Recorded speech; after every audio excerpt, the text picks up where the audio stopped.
নমস্কাৰ। ভৰ দুপৰীয়াৰ এই সময়খিনিত মই মোৰ সকলো বন্ধু বান্ধৱীকে স্বাগতম জনাইছোঁ। আশা কৰোঁ সকলোৱে যাতে ভালেই কুশলে আছে। ভৰ দুপৰীয়াৰ প্ৰতিটো খণ্ডত মই আপোনালোকক এটি এটি কাহিনী শুনাম।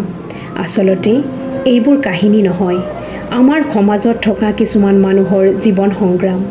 যিহেতু সম্পূৰ্ণ সঁচা ঘটনা এটাক কাহিনী ৰূপত মই আপোনালোকক শুনাম, কাহিনীৰ নায়ক বা নায়িকাৰ প্ৰকৃত নামটো মই উল্লেখ নকৰোঁ, যাতে তেওঁলোকৰ মনত কোনো ধৰণৰ আঘাত নাপায়। লগতে মই মোৰ প্ৰতিটো কাহিনীতে আপোনালোকে যাতে কিবা এটা শিকিব পাৰে তালৈ সদায় লক্ষ্য ৰাখিম। বলক তেন্তে আমি কাহিনীটোৰ মাজলৈ যাওঁ। এই সুন্দৰ পৃথিৱীখনৰ পৰা বিদায় ল'বৰ সময়ত ৰমলাৰ এটাই অন্তিম ইচ্ছা আছিল, ল'ৰাটোক এটা খবৰ দে, মই তাক এবাৰ চাই যাব বিচাৰোঁ। আজিৰ কাহিনীৰ নায়িকাগৰাকীৰ নাম ৰমলা। ৰমলাৰ জীৱন কাহিনী শুনিবলৈ আমি কিছু বছৰ পিছলৈ যাব লাগিব।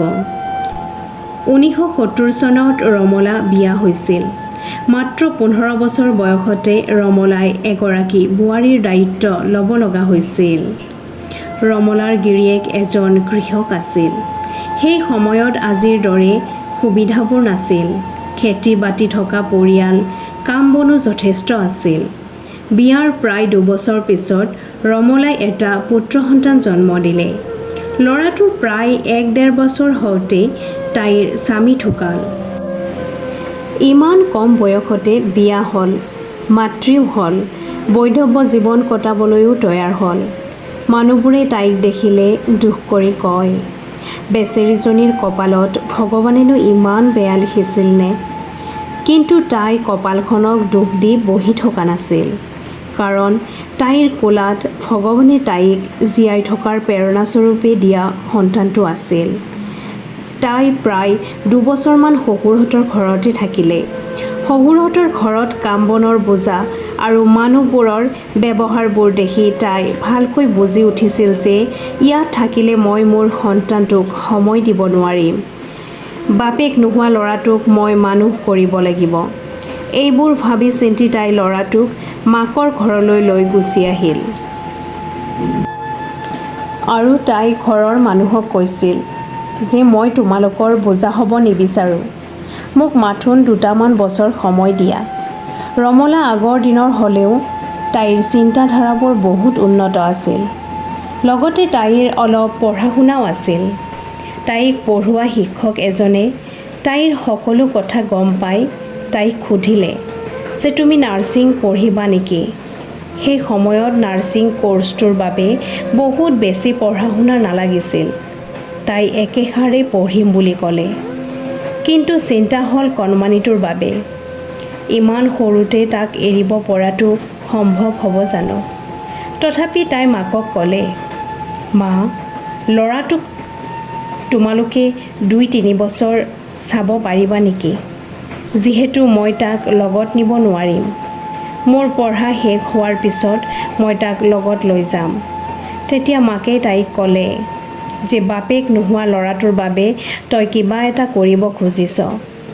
এই সময়ত যদি ঘৰৰ মানুহ হৈ এইখিনি সহায় নকৰোঁ, আমি মানুহ বুলি চিনাকি দিব পাৰিম জানো? তই তাৰ চিন্তা কৰিব নালাগে। তই কেৱল যাবলৈ সাজু হ। ৰমলাই নিজৰ বুকুখন ডাঠ কৰি এটা নতুন সপোন বুকুত বান্ধি ওলাল। কথাতে আছে যে মানুহে যদি একান্ত মনেৰে কিবা এটা কৰিবলৈ ইচ্ছা কৰে, তাত সফল নোহোৱাৰ কোনো কথা নাথাকে। ৰমলাইও নাৰ্ছিং কোৰ্ছটো কমপ্লিট কৰি চৰকাৰী হস্পিটেল এখনত চাকৰি পালে। এতিয়াৰ দৰে আগৰ মানুহে চাকৰিৰ বাবে হাবাথুৰি খাবলগীয়া হোৱা নাছিল।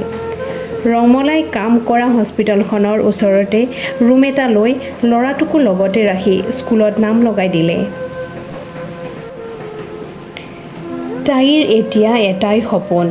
তাই যিহেতু এগৰাকী নাৰ্ছ, গতিকে ল'ৰাটোক তাই ডক্তৰ বনাব। ল'ৰাটোক ভাল কৰিবৰ বাবে তাই গোটেই জীৱনটো অকলে থকাৰ সিদ্ধান্ত ল'লে। কেতিয়াও নিজৰ কথা নাভাবিলে। নিজৰ আশা আকাংক্ষাবোৰ ল'ৰাটোৰ বাবে মনৰ মাজতে দবাই ৰাখিলে। ৰমলাই বহুত বেছি মানুহৰ লগত মিলা মিছা কৰা নাছিল। তাইৰ সময়ো নাছিল।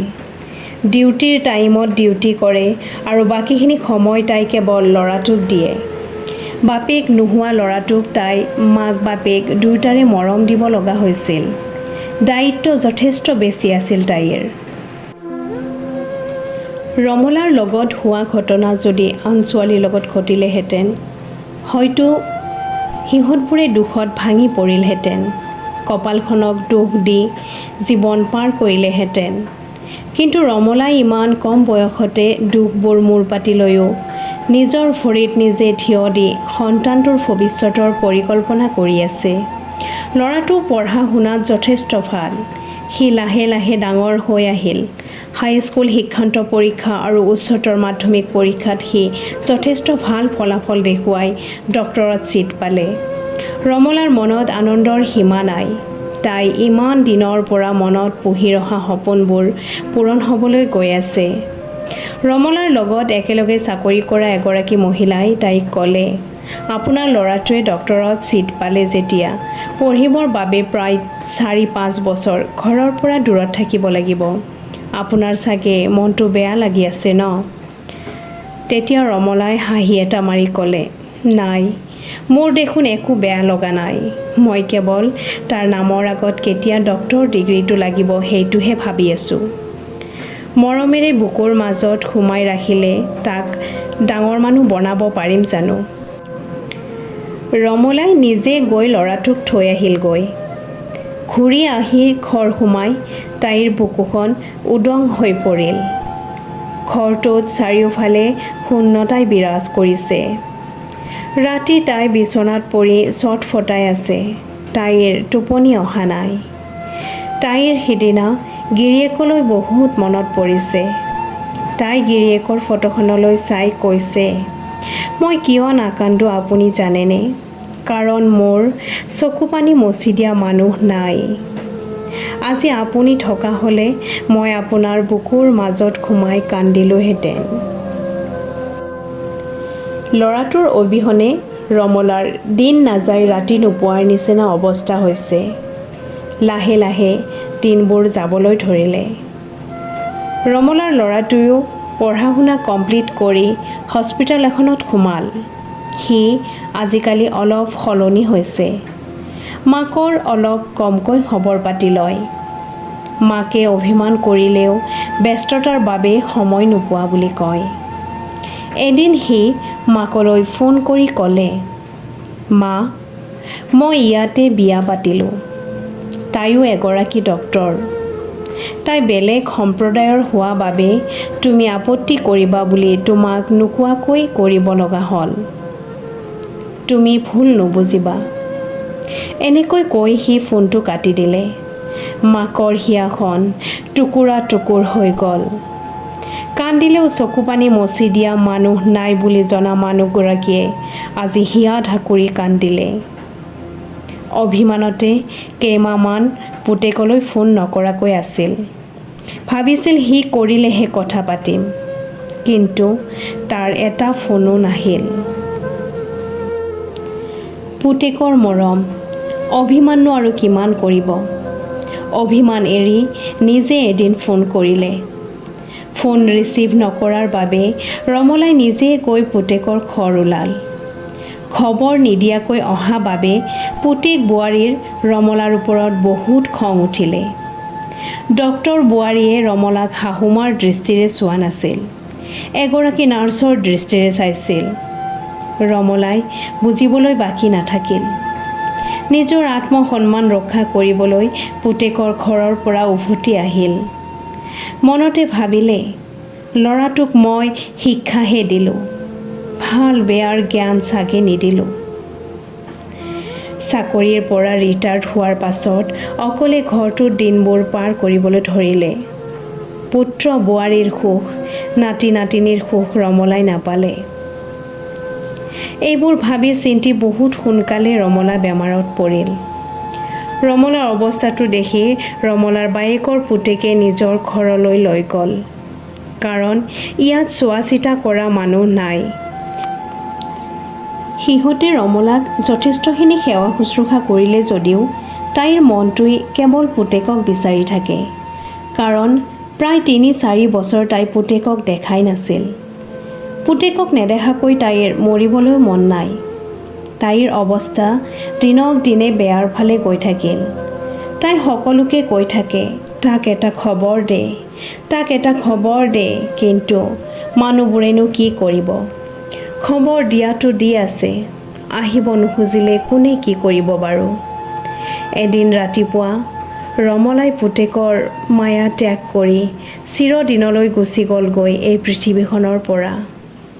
ৰমলাই পুতেকলৈ অপেক্ষা কৰি আছিল, কিন্তু মৃত্যুই কাৰো অপেক্ষা নকৰে।